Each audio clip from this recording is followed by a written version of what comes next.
আসসালামু আলাইকুম। কোয়েল পাখি সম্পর্কে নানান ধরনের প্রশ্ন আমাদের কাছে আসে। কিভাবে আমরা কোয়েল পাখি বড় করি, কিভাবে ব্রুডিং করি, কিভাবে বাচ্চা থেকে নিয়ে শুরু করে একেবারে ডিম পাড়া পর্যন্ত এগুলিকে আমরা লালন পালন করি। এই বিষয়গুলি নিয়ে অনেক প্রশ্ন আপনাদের থাকে। আজকের এই ভিডিওতে তার সম্পূর্ণটা আমি বলে দেওয়ার চেষ্টা করব, যতটুকু সম্ভব হবে ইনশাআল্লাহ। একটা আলাদা ভিডিও তৈরি করে এই বিষয়গুলি আপনাদেরকে আমরা জানিয়ে দিচ্ছি এই কারণে, কারণ আপনারা যখন আমাদেরকে ফোন দেন বা আমাদের কাছে এই বিষয়গুলি জানতে চান, তখন অল্প সময়ের মধ্যে এত কিছু আপনাদেরকে বোঝানোটা আমাদের পক্ষে সম্ভব হয় না। তো যাই হোক, আলহামদুলিল্লাহ আমরা আজকে শুরু করব একেবারে ছোট বাচ্চা থেকে, অর্থাৎ একদিনের বাচ্চা যেটা ফুটে বের হয়েছে মেশিন থেকে, সেটা দিয়ে শুরু করব এবং সেইটার 10 দিন পর্যন্ত যে ব্রুডিং সিস্টেমটা রয়েছে সেটা সম্পর্কে আমরা আগে জানানোর চেষ্টা করব। একদিনের ফুটে বের হওয়া কোয়েল পাখির বাচ্চাগুলিকে ব্রুডিং করার জন্য আমাদের সব থেকে বেশি যে সব বিষয়গুলো প্রয়োজন হয় তার মধ্যে অন্যতম হচ্ছে প্রথমত এই বোর্ডগুলি দিয়ে আমরা গোলাকারের একটা বৃত্ত তৈরি করি, তার মধ্যে আমরা পরিমাণ মতো বাচ্চা ছেড়ে দিই। যদি বাচ্চা বেশি হয় তাহলে আমরা বড় জায়গা নেই, বাচ্চা যদি কম হয় তাহলে জায়গাটাকে আমরা ছোট করে নেই। এরপর আমাদের আরো যে গুরুত্বপূর্ণ জিনিসটা লাগে সেইটা হচ্ছে ধানের কুড়া বা ধানের তুষ। গোল বৃত্ত করার পর ওই বৃত্তের মধ্যে আমরা দিয়ে দিই ধানের কুড়া বা ধানের তুষ।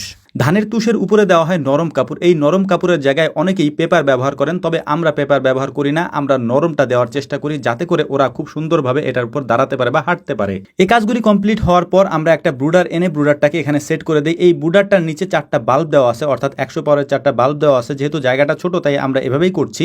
ব্রুডিং এর জায়গাটা সুন্দর করে তৈরি করার পর আমরা এই লাইটগুলিকে আধা ঘন্টার মতো জ্বালিয়ে রাখি যাতে তাপমাত্রাটা 32-33 ডিগ্রি পর্যন্ত উঠে যায়। এই আধা ঘন্টার মধ্যেই আমরা বাকি কাজগুলি সেরে নিই, অর্থাৎ ওদেরকে পানির যে পাত্রগুলি আমরা দেই সেই পাত্রগুলিকে সুন্দর করে ধুয়ে পরিষ্কার করে ওষুধটাকে মিশিয়ে আমরা তৈরি করে রাখি আগে থেকেই। ভিডিওর এই পর্যায়ে সব থেকে গুরুত্বপূর্ণ অংশটি আমরা আপনাদেরকে দেখানোর চেষ্টা করব, সেটা হচ্ছে কি কি ওষুধ আমরা ব্যবহার করি এই 10 দিনে, সেটা আমরা আজকেই বলে দেবো ইনশাআল্লাহ। গুরুত্বপূর্ণ একটা কথা আপনাদেরকে বলে নেই, আমরা এখন যা যা ব্যবহার করছি, অর্থাৎ যে যে ওষুধ ব্যবহার করছি এর পাশাপাশি যেভাবে ব্রুডিং করছি, এটা সম্পূর্ণ আমাদের নিজস্ব পদ্ধতি। আপনি চাইলে এর বাইরে গিয়ে অন্য কোনো পদ্ধতিতেও সেটা করতে পারেন, তবে অবশ্যই আপনি এখানে কন্ট্রোভার্সি তৈরি করবেন না যে এটা কেন করলেন ওইটা কেন করলেন। আমরা দীর্ঘদিন যাবত এভাবেই করে আসছি, আলহামদুলিল্লাহ ভালো ফলাফল আমরা পাচ্ছি এবং আমাদের খামারটা বেশ ভালোভাবেই চলছে, বিশেষ করে কোয়েল পাখির এই সেক্টরটা। অতএব আপনার কাছে যদি মনে হয় যে আপনি এটা করবেন তাহলে করতে পারেন, আর যদি মনে হয় যে না এই পদ্ধতিতে আমি করবো না, আমি অন্য কোনো পদ্ধতিতে করবো, আলহামদুলিল্লাহ আপনি সেটাও করতে পারেন। প্রথম 12 ঘন্টা একদিন বয়সী কোয়েল পাখির বাচ্চাগুলিকে আমরা দেই গ্লুকোলাইট এবং এর সাথে দেই লাইসোভেট লিটারে 1 গ্রাম করে।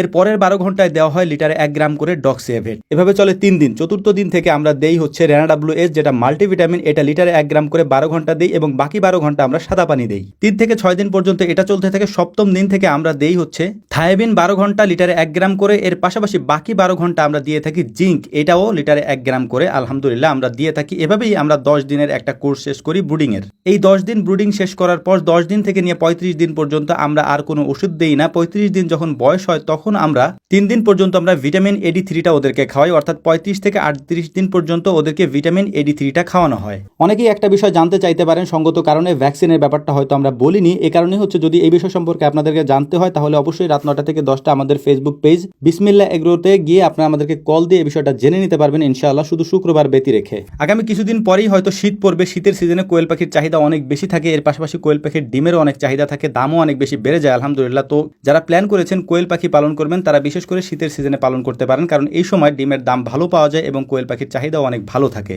আলহামদুলিল্লাহ আমরা সবকিছুই আপনাদেরকে জানানোর চেষ্টা করি, কোনো কিছুই গোপন রাখি না। এর কারণ হচ্ছে আল্লাহ তাআলা আপনাদের তাকদিরে যে রিজিক লিখে রেখেছেন সেটা কখনো আমাদেরকে দিয়ে দিবেন না, আবার আমাদের তাকদিরে আল্লাহ তাআলা যে রিজিক লিখে রেখেছেন সেটা আপনাদেরকে দিয়ে দিবেন না। আশা করি বুঝতে পেরেছেন। আসসালামু আলাইকুম রহমতুল্লাহ।